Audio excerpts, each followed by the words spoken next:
Proverbs 15:29. The Lord is far from the wicked, but he heareth the prayer of the righteous.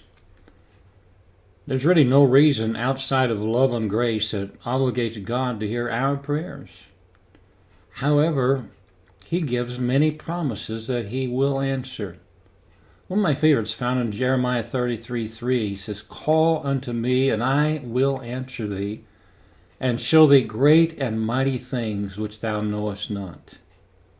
Matthew 21:22 says, "In all things, whatsoever ye shall ask in prayer, believing ye shall receive." Similar verse, Mark chapter 11, verse 24. "Therefore I say unto you, what things soever ye desire when ye pray, believe that ye receive them, and ye shall have them." But for those that are ungodly and care not for the things of God, have no promise. Matter of fact, from our proverb here, he's described as far away from them. The Jew understood this. In John 31 it says, "Now we know that God heareth not sinners. But if any man be a worshipper of God and doeth his will, him he heareth." You know, the Lord knows our thoughts and actions. In Hebrews 4:12 it says, "The word of God is quick and powerful and sharper than any two-edged sword, piercing even to the dividing asunder of soul and spirit, and the joints and marrow, and is a discerner of the thoughts and intents of the heart. Neither is there any creature that is not manifested in sight, but all things are naked and open unto him, unto the eyes of him with whom we have to do." Therefore, we can't come before a holy, omniscient God dripping with sin and expect him to work in our behalf.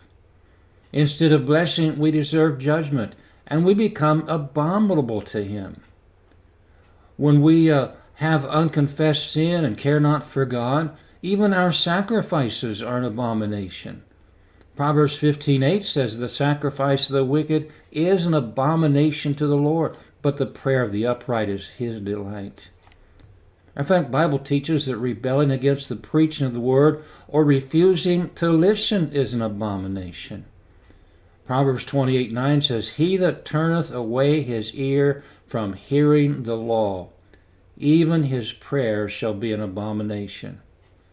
In Proverbs 1, it says he will laugh at us.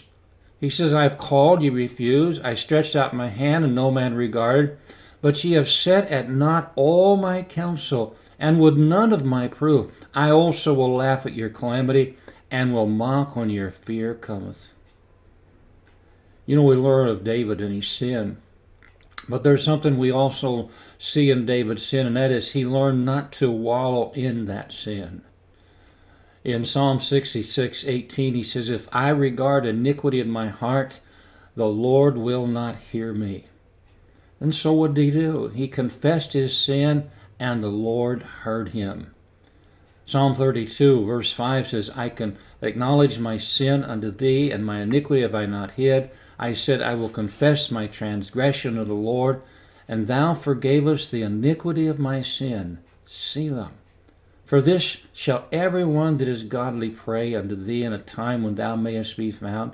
Surely in the floods of great waters they shall not come nigh unto thee." My goodness, thank God he listens to us and forgives us when we ask him. The Bible teaches us that confession brings his nearness and answers to our prayers. Proverbs 28:13, "He that covereth sins shall not prosper, but whoso confesseth and forsake them shall have mercy."